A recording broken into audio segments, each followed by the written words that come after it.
Hook. What if one tiny switch could have saved you from a nightmare of hacked accounts? Today I'm breaking down the simple step I took that turned my online security from a guess into a shield, and it wasn't a miracle, it was 2FA. Context setup. Most people think password strength is the fortress. Spoiler, it isn't. The real threat isn't some slick hacker breaking in with custom exploits. It's leaks, reused logins, and automated credential stuffing that makes weak passwords look dumb in hindsight. I learned this the hard way after a security alert barely nudged me awake. If you're relying on a password alone, you're riding a chair with one leg. Main breakdown. Core idea 1: passwords aren't enough. Commentary: I used to believe a strong password was all I needed, like a shiny key to a locked treasure. But the truth is that once a password leaks somewhere else, it's a free pass elsewhere too. Personally, I think this is the core miscalculation people make. They treat passwords as armor, when in reality they're just one piece of the puzzle. What makes this really interesting is how credential stuffing bots automate the attack, multiplying risk across sites. In my opinion, recognizing this shifts your mindset from strength in one place to shared risk across the internet. What this really suggests is that your digital life is a network, and a single weak node can compromise the whole system. Signpost: this leads to the next move. Core idea 2: the turning point was a near hack. Commentary: the alert about a suspicious login on my old Facebook account wasn't in breach splash page, it was a whisper. It forced me to look under the hood and see how attackers latch onto exposed credentials, then push them across sites with automation.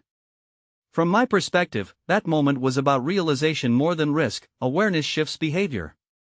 What many people don't realize is that you don't need to be targeted to be breached, you just need a dataset you're in to be rotated through. If you take a step back and think about it, the ecosystem rewards reuse and leakage, not raw hacker skill.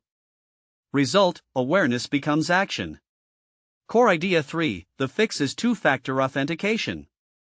Commentary: enter 2FA, the extra hurdle between you and the bad guys.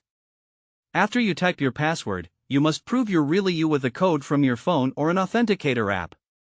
This isn't just one more step, it's a game changer.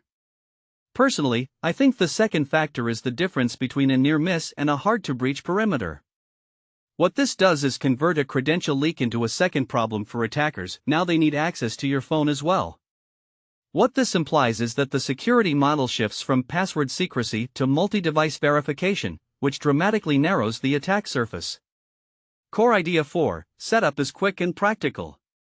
Commentary: I started with Google as my anchor account and then expanded to other services. The process is surprisingly painless. Dive into security settings, pick 2FA, decide between SMS or an Authenticator app, and verify. From my point of view, this is the hidden value. The best security upgrades feel like upgrades you barely notice while you're using them. One thing that immediately stands out is that once you move to an Authenticator app, you remove the fragility of SMS, like SIM swapping or carrier delays. What this really suggests is that the right tools can elevate security without wrecking daily convenience.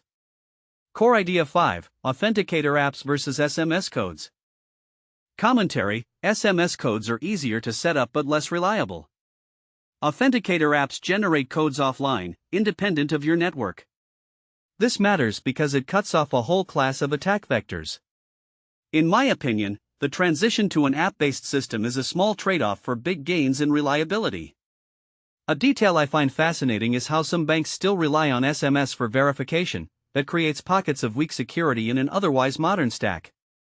If you look at the bigger picture, it's a reminder: security is a moving target, and you have to adapt with better tools as they become available. Deeper insight. What this really shows is a broader pattern. Security often hinges on breaking a single link in a chain of convenience.